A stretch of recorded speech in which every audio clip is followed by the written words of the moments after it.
after mag-grocery talaga guys, nakakatamad mag-display dahil pagod na pagod. So, ang ending, ang display natin ngayon ay gabi na.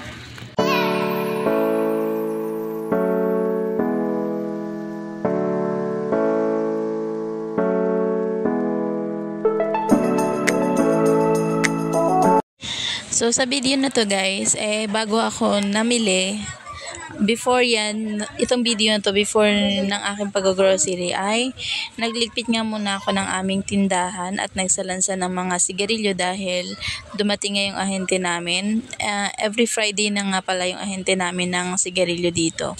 So, nagligpit-ligpit ako dahil nga mag-grocery ako at nag-ayos na rin ako ng mga paninda na hindi ko pa na-display.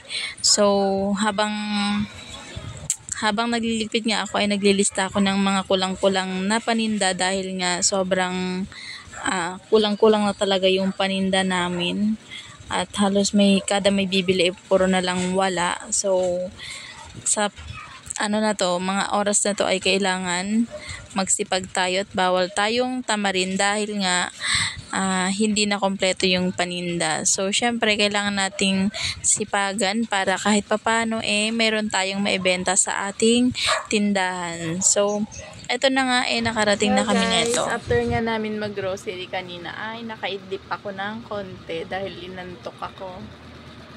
So, kung makikita nyo yung aming tindahan ay wala nang space. Tapos makalat pa ang aking mingming. Tulog pa. O, ayan. Kalat pa. Ayan, o, diba? Wala lang space. Kunti na lang din ang itlog.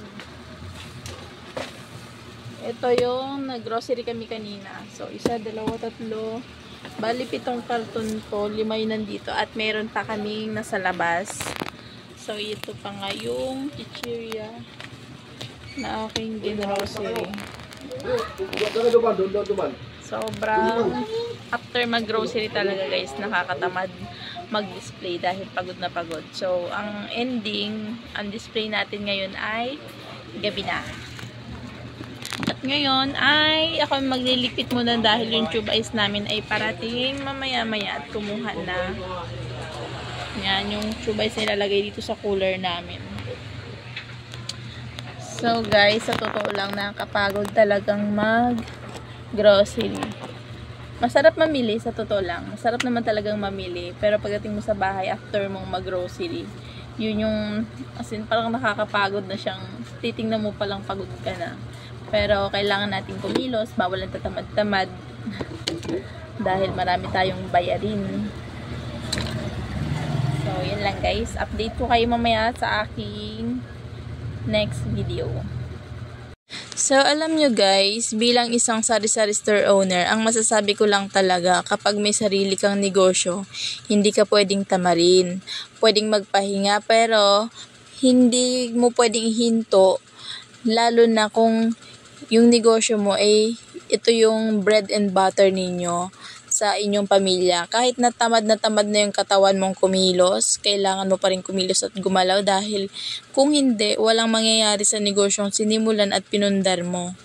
Kailangan mong gumising ng maaga para makabenta, pero hanggat kaya mo, ikaw yung pinakahuling magsara, lalo na kung marami kang kakompetensya sa inyong lugar.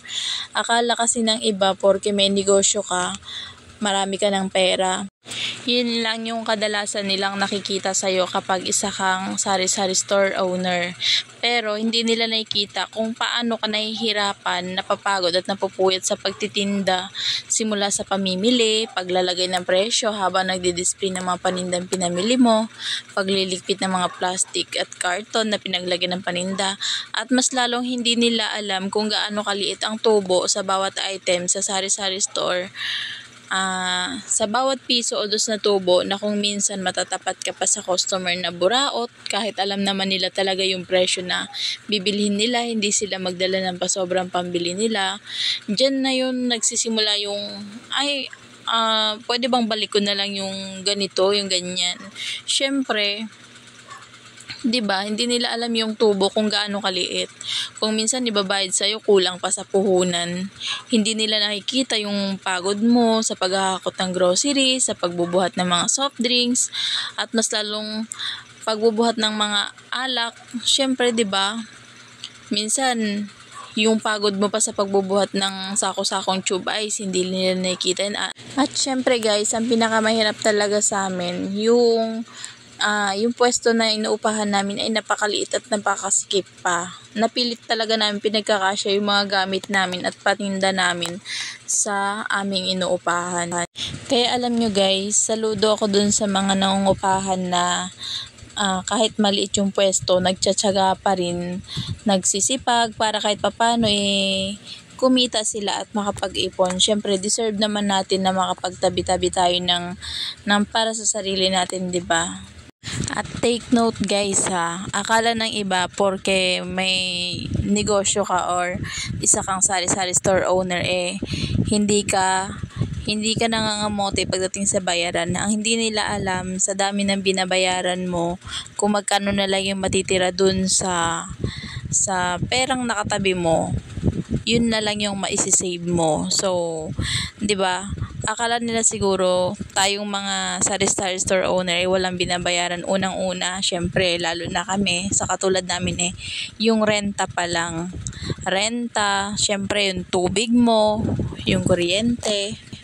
Tapos minsan sasabay pa dun sa bayaran mo ng mga tubig at kuryente yung ahente ng alak, ahente ng sigarilyo, yung grocery mo. So, ano pang matitira, 'di ba? Tapos meron ka pang kulang-kulang na paninda. Syempre, pag kulang-kulang yung paninda mo, kailangan punuan, kailangan mo mag-grocery.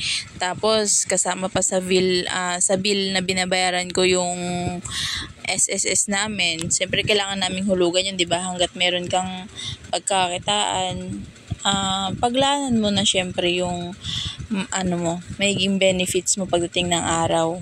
So, sa dami ng bayarin guys, kung ano na lang yung matitira sa akin, yun na lang yung maisisave namin. Kaya akala ng iba kapag nakapamasyal ka, makita ka nila sa social media na, ala, pasyal dito, pasyal doon. Akala nila marami ka ng savings. Siyempre, pagdating sa negosyo, kailangan mo ring i-enjoy yung sarili mo. Hindi yung puro ka lang trabaho, diba? Kailangan mo ring mag-relax para mabawasan din yung stress mo.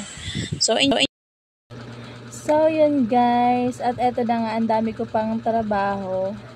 So, for now, yun lang muna yung ma-share ko sa inyo. At thank you for watching guys. Please subscribe sa my YouTube channel and click the bell button para lagi po kayo updated sa aking mga videos. See you on next videos guys.